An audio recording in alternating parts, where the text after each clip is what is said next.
I got a letter just recently from a colleague of mine who really, the patient who is taking 20 medications, and the patient has a rash.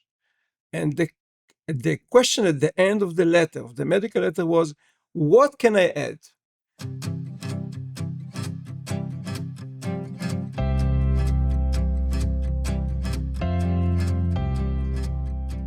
Hello, and welcome to Hadassah On Call, New Frontiers in Medicine. I'm your host, Mayan Hoffman. In today's world, it feels like almost everyone is on some kind of medication, or several. I'm not. I've always been cautious about taking too many pills, and I'm careful about it with my kids too.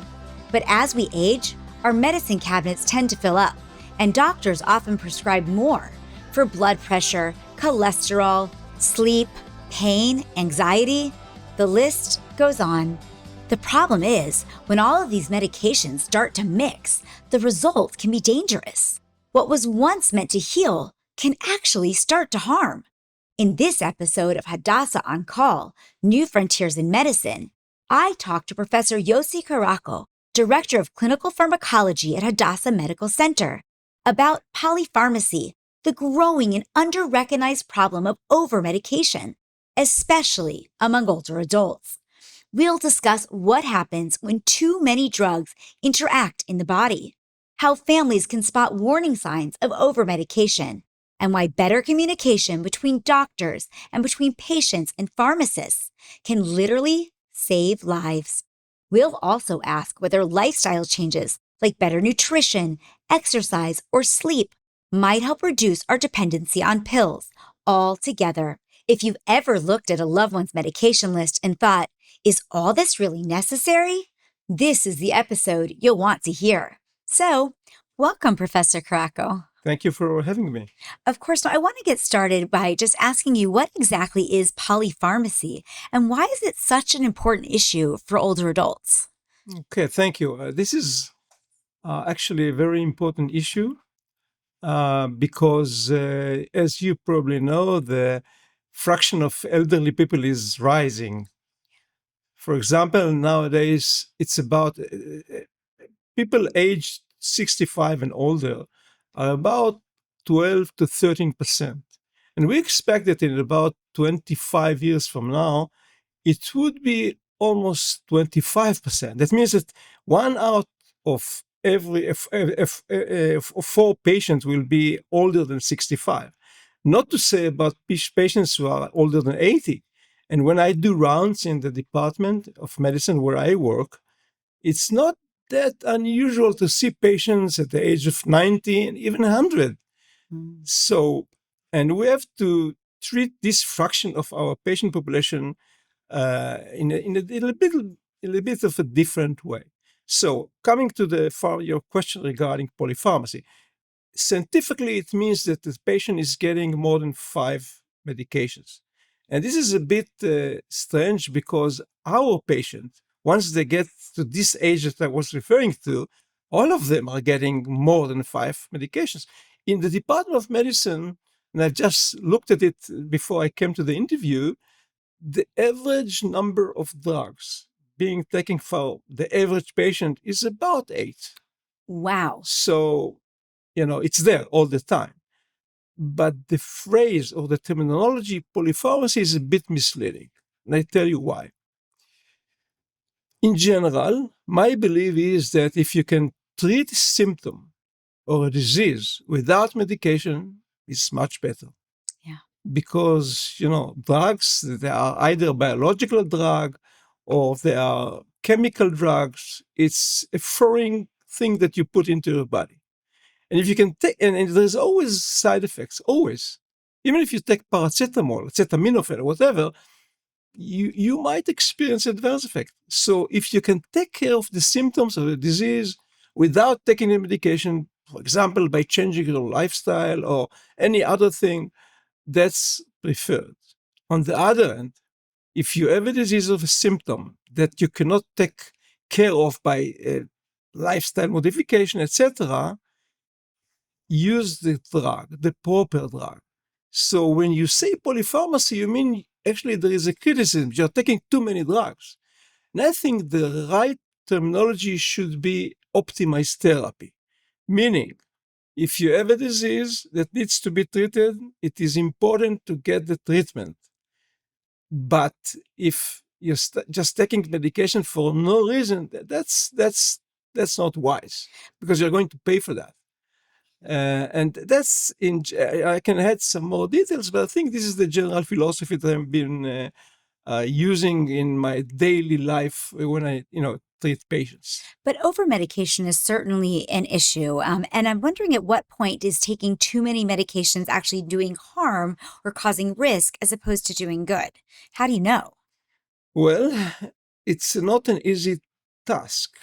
You need to do what is called medication review, Okay. which means I have to take the details of the disease or the symptoms you're reporting or you're suffering from, and then to take the list of the drugs that you've been prescribed, and to see whether each of those symptoms or diseases is being treated properly, and if by any chance you're getting medications that you actually don't need. So sometimes when you do that, all of a sudden you see the name of a drug and you're asking the patient, okay, I see that you take drug X. Can you tell me why are you taking it? And not too, so the patient would say, well, someone gave it to me many years ago. And so to do what we call a medication review, at the end of the medication review, you will find the following findings, typical findings. A, the patient might take a medication it doesn't really need because there is no disease that is being treated by this medication.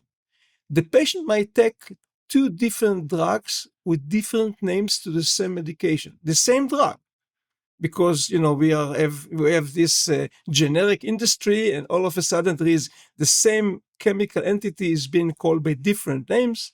So, okay, one of them is obviously not needed. You may find the other thing that actually the patient has a disease that is not being treated. So you may ask him, you may recommend him to use an additional drug. So the question is, try to compare the list of medication to the list of diseases and try to be able to make sure that every disease is being treated and there is no drug that has no purpose, actually. And what about the idea, though, of drugs maybe counteracting or having adverse effects on one another? Today, you don't always see only one doctor to do what you're describing, this medication evaluation. So if different doctors are prescribing different drugs, is there a risk that they might hurt each other or cancel out an effect? That's a very important issue. At older times, the patient might have a GP, one physician who might treat him for all the symptoms and diseases he is suffering from. Nowadays, everyone would go to a specialist, and the specialist would treat the special organ that he knows how to treat, and he would give the patient the medications or the recommendation for medications that refers to the complaint that the patient came to the physician, and it really piles up. Mm-hmm. So we need someone to make, some kind of an order to see, to actually, do we really, because, for example, cardiologists might give you a drug that the internist may give the same drug, but they don't really talk with each other. Yeah. So we need someone who really would do this medication review and would consider whether all of these medications are really needed. And also, if a medication is not needed, to do what we call de-prescribing. And there is enough scientific evidence to suggest that if you delete or you omit a drug that the patient has been given, but you do it with really wisely, meaning that you have really considered it and you think this is safe, usually the patient would feel better, and he's likely to feel better and to have less symptoms. Is there a way that you can improve communication between all these different specialists and doctors? Good question. Not very easy answer. But I think what happens is that each of those physicians or specialists, they're doing their job, and they're doing a proper job. I think it is the job of the primary physician, what you would call family physician or sometimes the internist, to stop once, let's say once a year, once every half year, and okay, let's stop. You come to me because of some kind of a problem of a symptom. Let's see whether you really need all these medications that maybe I'm not the one who prescribed them, but let's see. Let's do the medication review process, and this is really based on scientific evidence. If you do it properly and if you do it enough times, you end up in getting to the position of optimized therapy. Mm-hmm. So, but it is important. But when you say polypharmacy and you ask a patient, or he has heard about it, polypharmacy, doctor, does that mean that I'm getting too many medications? And this is really risky because you would say, okay, this yellow tablet, I mean, it's maybe I won't take it because I'm taking too many medications. And I heard in news that polypharmacy is really dangerous for you. Right. And so this needs to be wisely, and to be able to come to the conclusion which medications you really need, which you don't need, and you have also to realize that even though elderly patients make about today or nowadays about 13% of the population, they make about their fraction in the population who are considered to be with polypharmacy is more than 70%. So we need to take care of the elderly patients, right? Now, they are taking many medications. In many cases, the interaction with different medications might cause additional problems. Right. And this is what is called sometimes the cascade of prescription. Right. And let me give you an example. I got a letter just recently from a colleague of mine who really, the patient who is taking 20 medications, and the patient has a rash. And the question at the end of the letter, of the medical letter, was, what can I add? And so because you take one medication, it's doing its job, but there is a side effects of the drug. So you give another medication to treat the side effects, and then this drug has got its own side effects, etc., etc. And one of those drugs is maybe causing the rash. That's correct. So my advice at the time was to stop many of these medications, and obviously the rash disappeared. But you have to be careful when you do that. I mean, because it's just stopping medication because you're taking too many medication, it's not the proper way to do it. So first of all, we should find a specialist or a primary care doctor to really make those decisions for you. And certainly the patient should not be making those decisions on his or her own. Now, what role do over-the-counter drugs or supplements play in polypharmacy? Are patients sometimes unknowingly actually adding to their own medication list and making more risk because they're choosing some of these over-the-counter vitamins even or other drugs? I agree with you. And you have to add to this over-the-counter, this is obviously adding additional medications, right? Because these are medications. But let's think about the situation where the patient comes into the doctor office. He's got a symptom. If the doctor would tell him, listen, this is because of this and this, it will go away. In about 80% of the time, the patient is not satisfied. I came to the doctor. I had this symptom that is really bothering me. I have this pain, I have this ache, whatever. And I came out from the office with even one medication, nothing. I'm still with the pain. I need something. So in many cases, the patient, for obvious reason, he wants a remedy, and he wants to get out from the office of the doctor with probably a drug therapy or something that would help him to ease up his symptoms. So it is our job to select the right drug to the right patient, and at times when it is not necessary, to tell the patient, listen, I understand, I sympathize with your pain and your symptoms. This is really obvious, but listen, it's going to disappear. It's going to go away. There is no point in adding a drug to you. And we always use the concept of risk benefit. And this is very important. Every physician should do that. What does it mean? It means that I add a medication when the risk involved in terms of side effects, etc., is greater than the expected beneficial effect. And you should do it. You should exercise it every day and every day and every day. This is the key point. Can you give me some examples of common drug combinations that are maybe dangerous that you see a lot in older adults? Well, you see, elderly patients, because of physiological uh, alteration changes that they undergo, especially in terms of kidney function. Kidney function deteriorates physiologically when you go older. Right. So you have to be very careful when you use drugs that are eliminated by the kidney. And if you don't take this into account, you're going to run into toxicity. So you have to think about it all the time. Another example is that elderly patients are more likely to suffer from diseases or symptoms or uh, I guess, circumstances where they are more likely to experience bleeding. Okay. If you use, and many of these elderly patients use antiplatelets or anticoagulants that are usually making the blood thinner.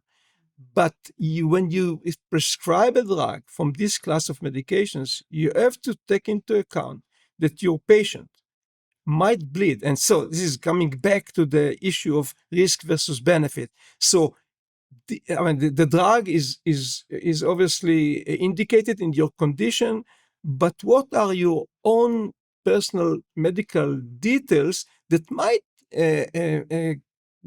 turn this drug more dangerous for you? So you have to do it personalized. And I was reading that there can be signs of over medication or of polypharmacy. For example, cognition, it can affect your cognition, your balance, your overall physical health, maybe even make you more frail.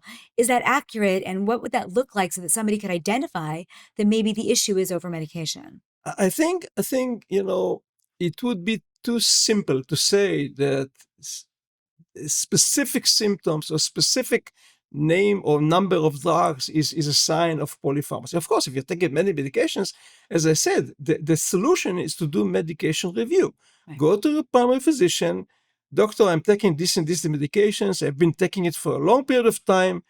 Please let me know that I'm on the right track. This is really things that I need to take for my own health. What about the role of the pharmacist, though? Usually I would say older patients, they're living in a neighborhood, they probably go to the pharmacy to collect the different medications that they're being prescribed. Could the pharmacist play a key role here in actually looking at the list of medications and helping the patient potentially to do that review as well and maybe raising the red flags? I think they do. Okay. We need to consider the following details. To give a recommendation or consultation in a proper way, the pharmacy is not the place to do it. Okay. It's not private. And the pharmacist is busy with the other things, etc. This is not the solution. But there is now what we call a clinical pharmacist. Mm-hmm. Now we are in the hospital and also in the HMOs around in Israel, and many HMOs, they've got clinical pharmacists. Their job is actually to sit with the patient privately and to consult him, to give him medication, and to do sort of medication review. So yes, clinical pharmacists can really help you get to the concept of optimized therapy. Now, you started out the conversation by talking about how you would prefer not to prescribe a drug if there were certain lifestyle changes or other, improvements that one could make before having to take that drug to solve whatever medical challenge they're having. Can you go over some of the lifestyle interventions, nutrition, exercise, stress reduction that could be used maybe in lieu of medication? Well, it's a very general question, and it really should be personalized. I mean, I must tell you also that sometimes, for example, I give you the example of pain. Mm-hmm. Pain is one of the most frequent symptoms that cause a patient to come to his doctor. And because we have this fear of side effects of pain medications, of addiction, of whatever, interference with your cognition, etc., especially in the elderly population, Right. we sometimes refrain from prescribing our patients medications that really they need. And whoever had pain in his life, bothering pain, not just pain for for a short period of time. If we prevent, if we avoid prescribing patient to our patient because of the fear of side effects, this is wrong. Right. So on the one side, let's see if we can, for example, if you've got pain because of your, osteoarthritis, like, all this degenerative joint disease, activity. You have to be active. You have to be, I mean, we obviously don't like sedentary lifestyle. So be active, try to walk as much as you can. This is much better than using all this the painkiller that has a lot of side effects. But when it comes to the point where this is not helping, please do not refrain from prescribing your elderly patient drug that can really ease his symptoms. But as you said, it's once you realize that the exercises or the activity is not helping. Are there any particular dilemmas like anxiety, maybe, or sleep disorders, things of that nature, where you feel that sometimes doctors jump the gun just to have a quick effect that could actually be solved by lifestyle? Yeah, you see, when you see an anxiety is a very good, or depression and anxiety is a very good examples.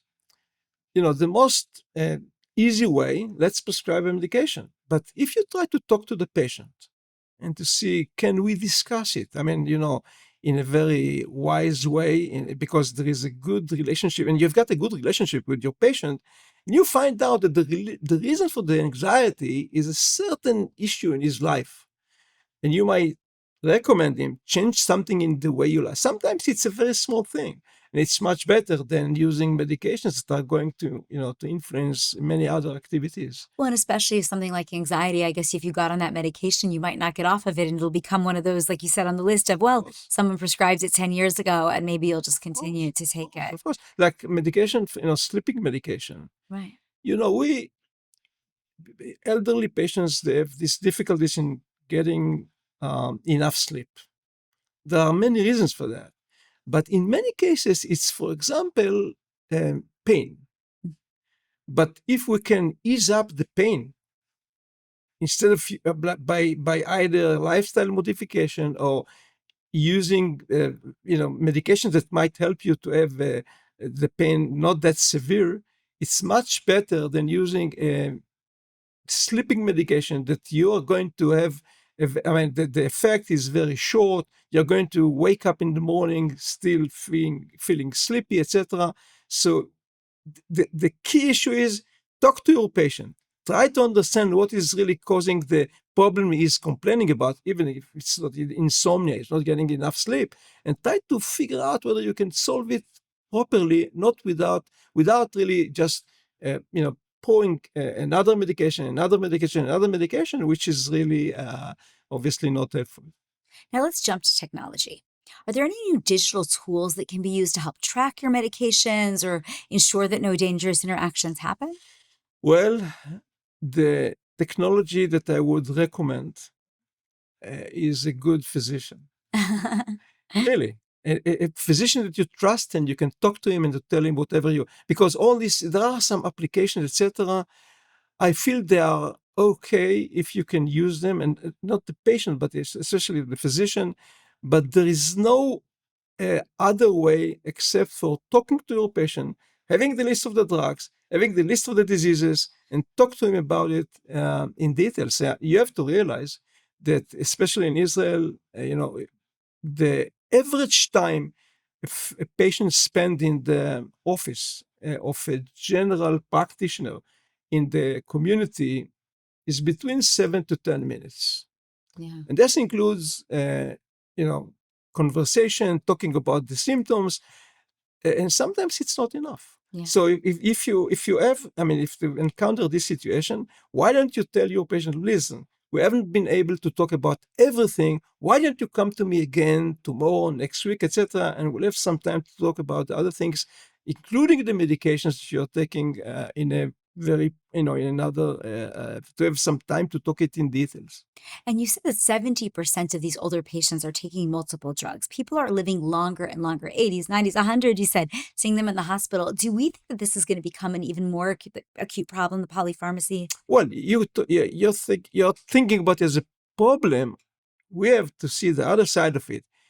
Well, drug has got uh, inherent side effects, and the risk of drug interaction is of course proportional to the number of drugs you're taking, obviously.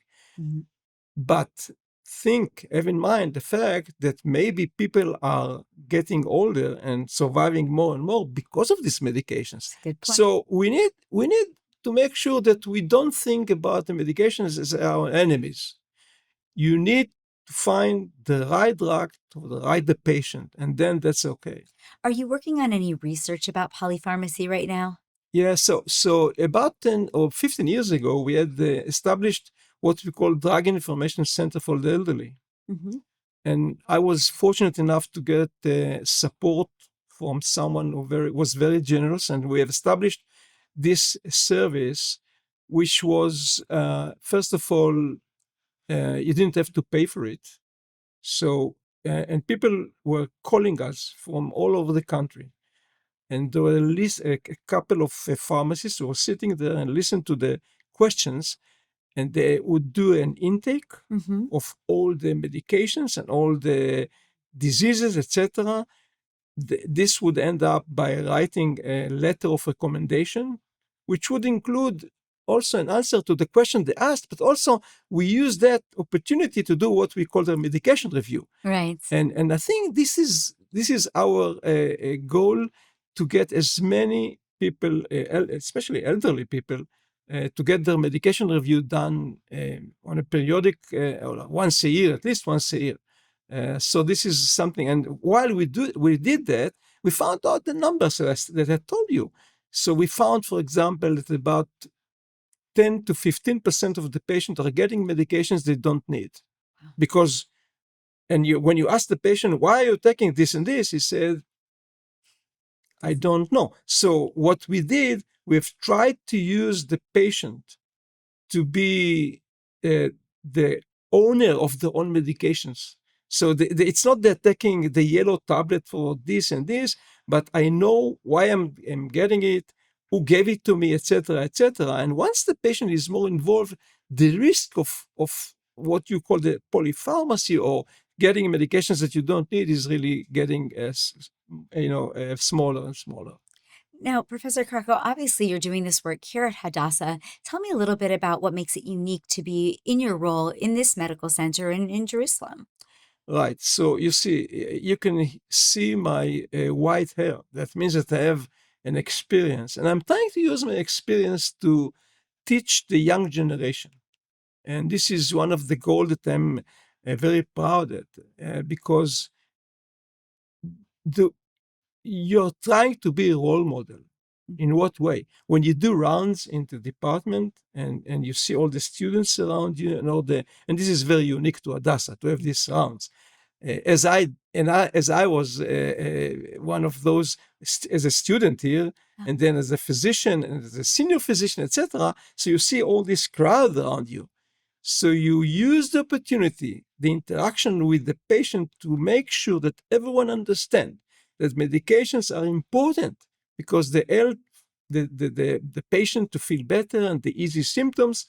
But on the other side, they really have some risk of getting, side effects, etc.